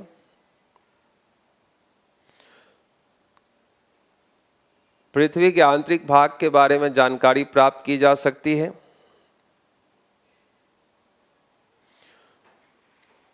ठीक, फिर दिखाते हैं.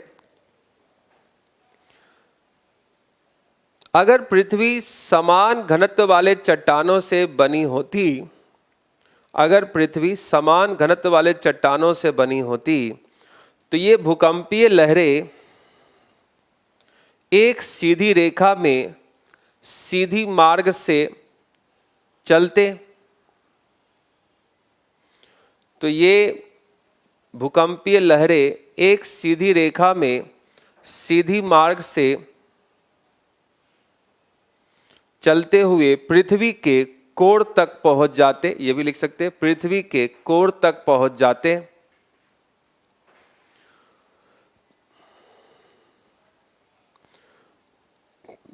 परंतु भूकंप केंद्रों पर इन लहरों के अंकन से ज्ञात होता है कि ये लहरें एक सीधी दिशा में न चलकर वक्राकार मार्ग का अवलंबन करती है. परंतु भूकंप केंद्रों पर इन लहरों के अंकन से ज्ञात होता है कि ये लहरें एक सीधी रेखा में न चलकर वक्राकार मार्ग का अवलंबन करती है. ऐसे वर्ड यूज कीजिएगा, अवलंबन करती है.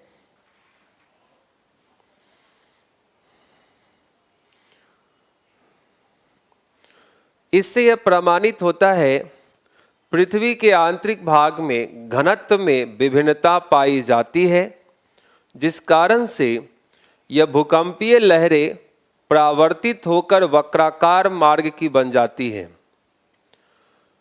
इससे यह प्रमाणित होता है कि पृथ्वी के आंतरिक भाग में घनत्व में विभिन्नता है, जिससे यह भूकंपीय लहरें परावर्तित होकर वक्राकार हो जाती है.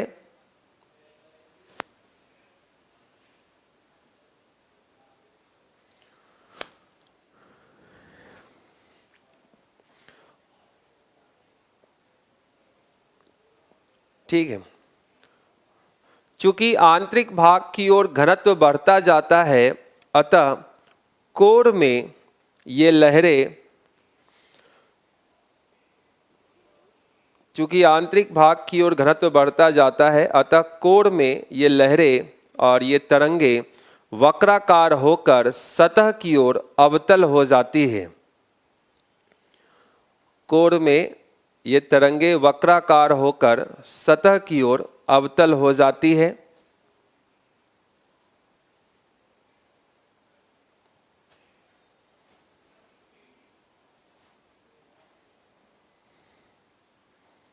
ठीक। देन जो हम लोग देखते हैं, एक जो पॉइंट यहां पर लिख के रख सकते हैं कि जैसे अभी आपने एक ये पॉइंट लिख के रख सकते हैं कि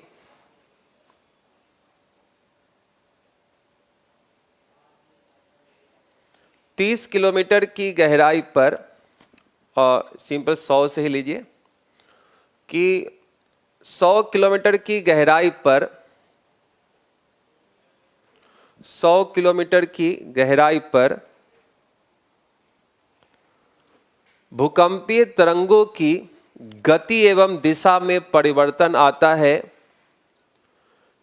भूकंपीय तरंगों की गति एवं दिशा में परिवर्तन आता है, जिससे यह प्रमाणित होता है कि इस भाग में दो अलग अलग घनत्व की चट्टानें पाई जा रही है। दो अलग अलग घनत्व की चट्टानें पाई जा रही है।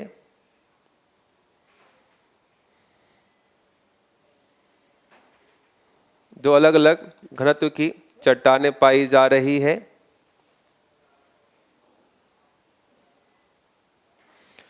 पुनः 2900 किलोमीटर की गहराई पर, पुनः 2900 किलोमीटर की गहराई पर एस तरंगे विलुप्त हो जाती है। एस तरंगे विलुप्त हो जाती है, जो यह प्रमाणित करता है कि पृथ्वी के अंतरतम कोर, जो पृथ्वी के अंतरतम कोर का यह भाग द्रवित अवस्था में पाया जाता है। पृथ्वी के कोर का यह भाग द्रवित अवस्था में पाया जाता है।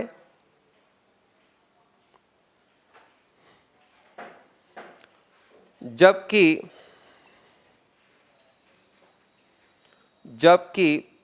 पी तरंगों की गति, जबकि पी तरंगों की गति 2900 किलोमीटर पर,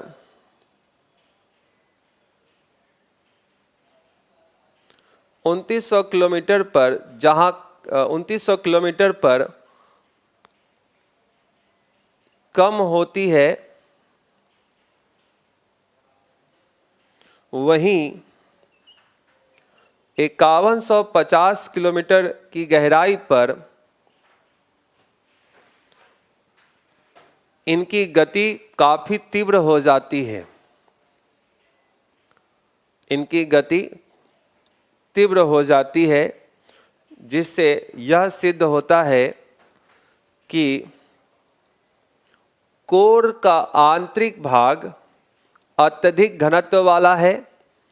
जिससे यह सिद्ध होता है कि कोर का आंतरिक भाग अत्यधिक घनत्व वाला है। कोर का आंतरिक भाग अत्यधिक घनत्व वाला है।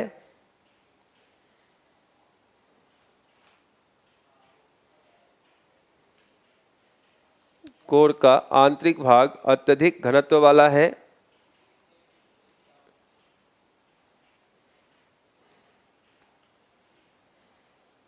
ठीक है।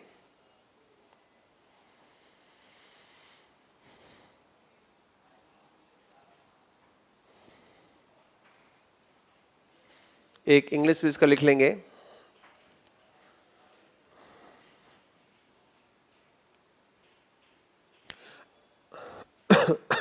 at the depth of 100 kilometer, at the depth of 100 kilometer, seismic waves reduce their speed in this zone. Seismic waves reduce their speed in this zone and get refracted also, and get refracted also. It indicates the different density zone. It indicates the two different density zone are found there. It indicates that two different density zone has found there. Again, when seismic waves reached 2900 kilometer, again, when seismic waves reached 2900 kilometer,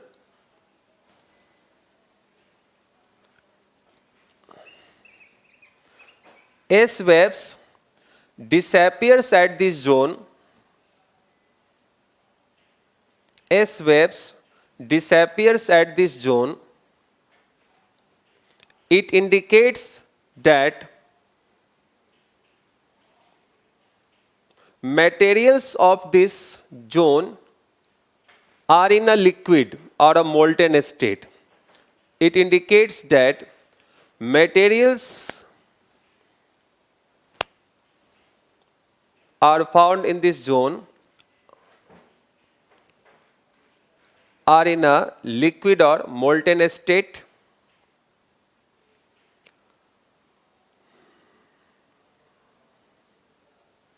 Also, P waves loses their speed and get refracted in this zone. Also, P waves loses their speed and get refracted at this zone. But again, at the depth of 5150 kilometer, but again, at the depth of 5150 kilometer, P waves gets maximum speed. It indicates that higher density of materials are found there. It indicates that higher density of materials are found there. Higher density of materials are found there.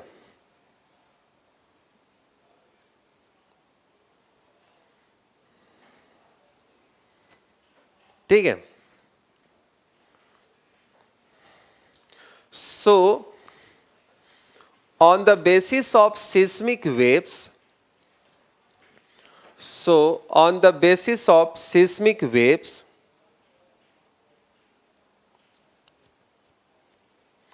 so on the basis of seismic waves,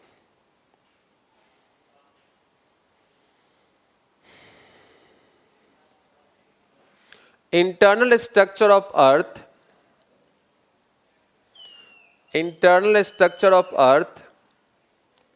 has divided into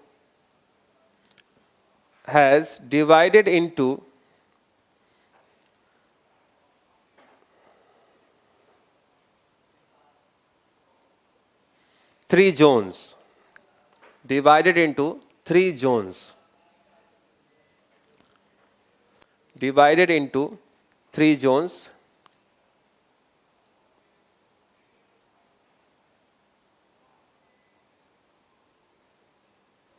ठीक है. अब आते हैं इस point पर.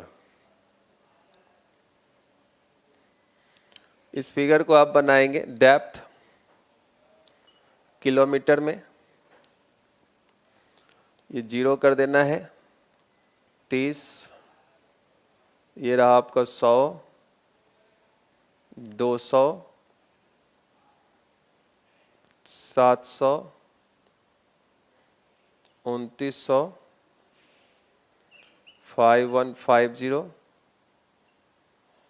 6371 kilometre.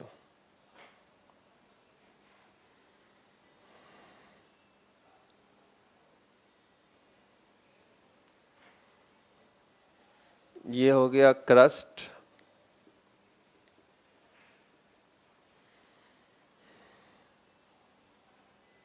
This one is mental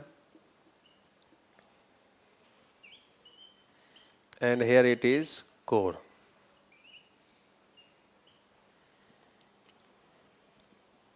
Here it is core.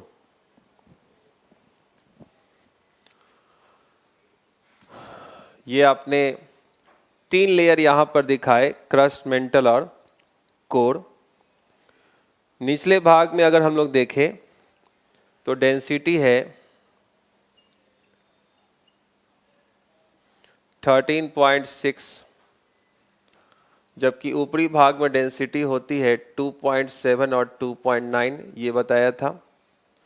ठीक, थोड़ा सा नीचे की ओर जाएंगे तो जैसे जैसे निचले भाग की ओर जाएंगे 3.3, मेंटल वाले अपर मेंटल में जाएंगे तो यहाँ पर डेंसिटी हो जाएगी आपको कितनी, 4.3 ऊपरी भाग में। और निचले भाग में जब मेंटल के आप आते हैं 2900 किलोमीटर की गहराई पर, तो वहाँ पर 5.5 हो जाएगा। अब जैसे ही आप देखिए कि कोर का वैल्यू शुरू होगा तो कोर वाले भाग में डेंसिटी हो जाती है 10.0 सोच लीजिए। 5150 के किलोमीटर पर पहुंचकर जो डेंसिटी होती है यहाँ पर 12.3, यहाँ पर 13.3 और ये होता है 13.6। तो ये डेंसिटी आपको दिखाया गया हुआ है बढ़ता हुआ। ऑलरेडी टेम्परेचर आप लिख चुके हैं, गहराई डेप्थ में आपके सामने में दिया ही गया हुआ है। ठीक है,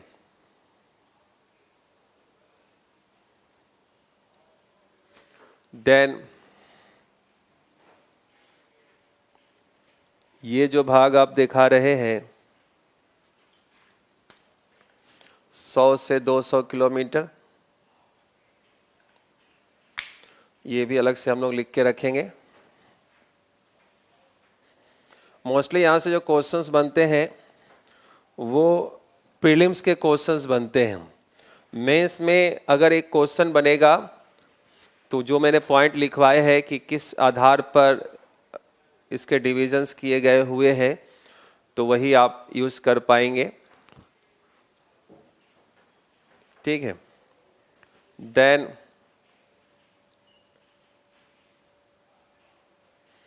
एक ध्यान रखिएगा कि ये जो 0 से 100 किलोमीटर है वो यहाँ पर हम लोग दिखा रहे हैं।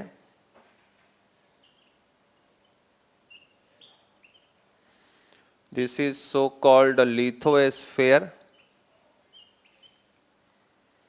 देन 100 से 200 asthenosphere.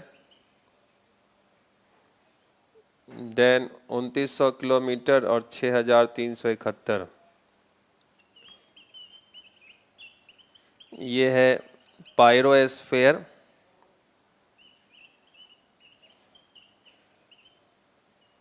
And this one is barysphere. Hindi इसका भी लिख के रख लीजिएगा, लिथोस्फीयर, एस्थेनोस्फीयर, पायरोस्फीयर, बेरियोस्फीयर। ठीक है, तो लिथोस्फीयर में हम लोग देखें सो क्रस्ट प्लस अपर मेंटल है। ये जो एस्थेनोस्फीयर है ये अपर मेंटल में है।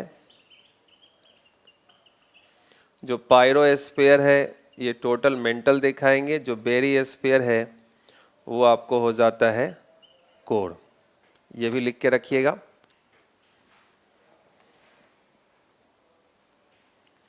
ठीक है, इसको भी आपको लिख के रखना है। ये अगर हम लोग देखें तो ये भी भूकंप की तरंगों के आधार पर ही दिखाया गया हुआ। जो मैंने 100 किलोमीटर बताया था कि चेंजेस हुए थे, फिर 2900 किलोमीटर पे चेंजेस हुए थे, तो इसको भी आपको ध्यान में रखने की ज़रूरत है।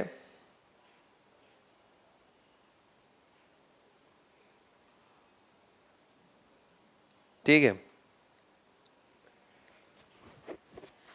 ये दोनों भूकंपीय तरंगों के आधार पर ही लेयर आपको दिखाए गए हैं। ध्यान रखिएगा, दोनों ही भूकंपीय तरंगों के आधार पर परत आपको दिखाए गए हैं, इनको आपको बना के रखना है। देन आगे बढ़ रहे हैं, हम लोग जानेंगे क्रस्ट, और इसी में एक चीज़ और हम लोग जानेंगे, सियोल, सीमा और नीफे। अगर रासायनिक संरचना की हम लोग अगर चर्चा करें कि रासायनिक संरचना के आधार पर, तो रासायनिक संरचना के आधार पर हम लोग दिखा सकते हैं कि 3 लेयर उसके बन जाते हैं, सियोल, सीमा और नीफे। तो उसको भी लिख के रख लेने का है यहाँ पर, अकॉर्डिंग टू स्वेस, ये लिख लीजिएगा।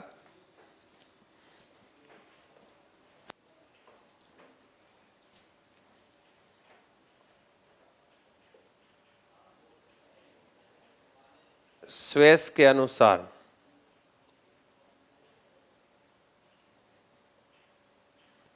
स्वेस के अनुसार, अकॉर्डिंग टू स्वेस दिखाएंगे यहाँ पर। स्वेस के अनुसार chemical composition and layering system of the earth. Suez के अनुसार पृथ्वी का रासायनिक संगठन एवं विभिन्न परतें। हिंदी रहेगा, स्वेस के अनुसार पृथ्वी का रासायनिक संगठन एवं विभिन्न परतें, chemical composition and layering system of the earth. So Swiss has identified the 3 zones also. यहाँ पर भी इन्होंने 3 zones बनाए हैं। कौन कौन से? सियोल, सीमा और नीफे। सियोल, सीमा और नीफे। So Swiss has identified 3 zones of the internal structure of the earth. इसमें आप दिखाएंगे सियोल, सीमा और नीफे।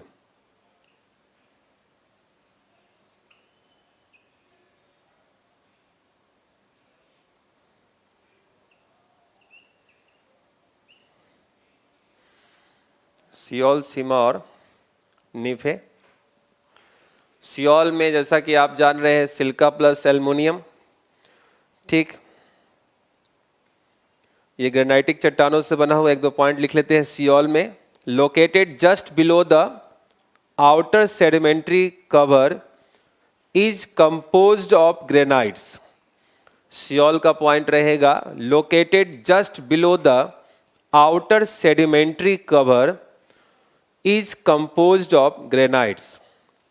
परतदार सैलों के नीचे, परतदार सैलों के नीचे ग्रेनाइट चट्टानों से बनी हुई सियोल की परत पाई जाती है।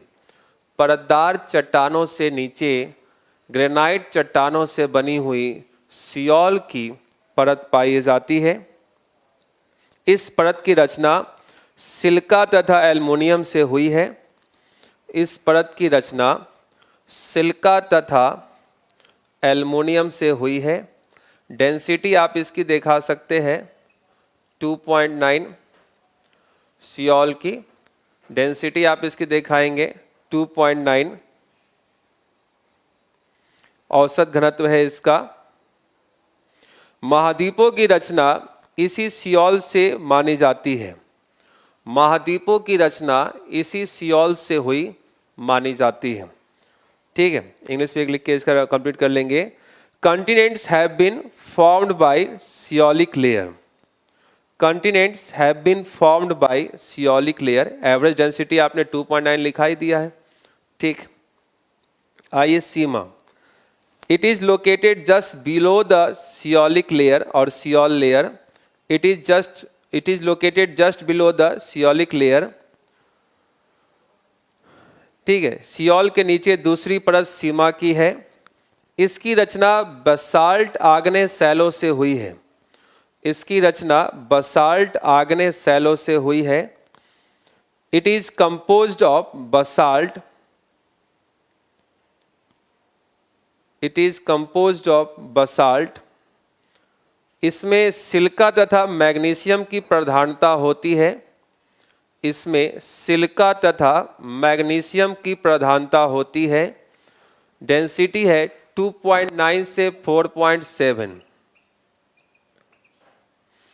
इसमें सिलिका तथा मैग्नीशियम की प्रधानता होती है. डेंसिटी है 2.9 से 4.7.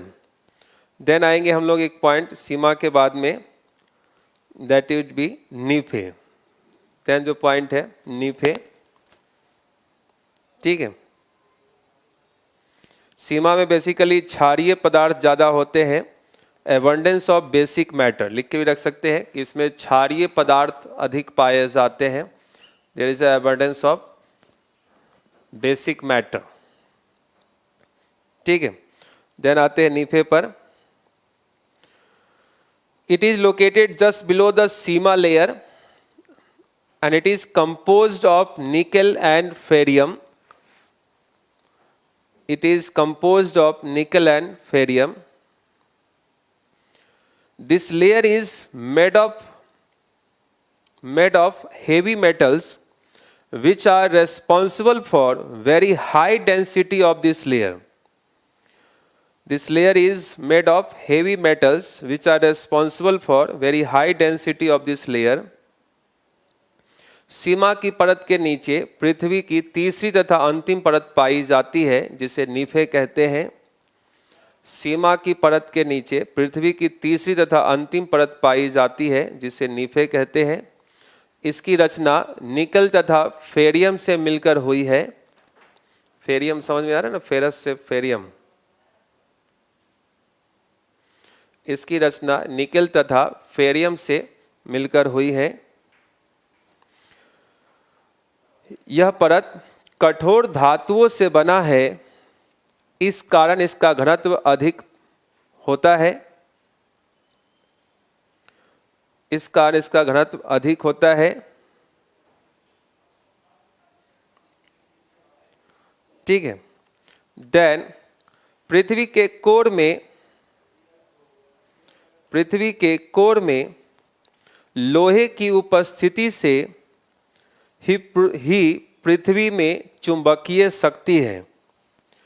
पृथ्वी के कोर में लोहे की उपस्थिति से ही पृथ्वी में चुंबकीय शक्ति है. The presence of iron indicates the magnetic property of the earth's interior. The presence of iron indicates the magnetic property of the Earth's interior. ये भी लिख के रखिए, ठीक है. तो ये लेयर्स हमने यहां पर, this one is inner core. तो क्रस्ट, मेंटल और कोर में भी हमने डिवीजन अभी दिखाए हैं. और साथ में हमने लिथोस्फीयर, स्टेनोस्फीयर, बेरिस्फीयर, पायरोस्फीयर की चर्चा किया. स्वेस के अनुसार chemical composition and their layering of the earth's भी हमने देखे यहाँ पर, ठीक है. अभी ये समाप्त नहीं हुआ है. नेक्स्ट क्लास में हम लोग प्री ओरिएंटेड फैक्ट्स को भी देखेंगे और फिर उसको कंप्लीट करने के बाद ही आगे की ओर मूव करेंगे. इस टॉपिक के बाद ही मैं भूकंप वाला टॉपिक, लेकिन वही ना पीटीटी करवाने के बाद ही भूकंप का टॉपिक होगा.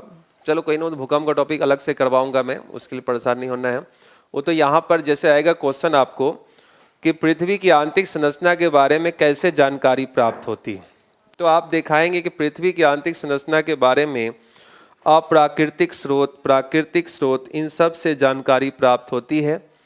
कुछ एविडेंसेस जो होते हैं वो विभिन्न जो सिद्धांत है उनसे भी प्राप्त होते हैं. सिद्धांत लिखने की जरूरत नहीं पड़ेगी, आप अप्राकृतिक स्रोत को 2-4 लाइन में समेट देंगे.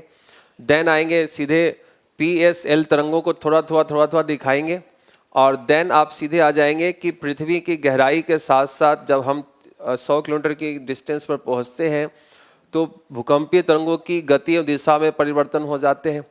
2900, जिससे पता चला कि वहाँ पर 2 लेयर फॉर्म कर गए, अलग अलग 2 लेयर्स हो गए, ठीक, लिथोस्फीयर और आपको जो हम लोग पायरोस्फीयर देखते हैं, स्टेनोस्फीयर।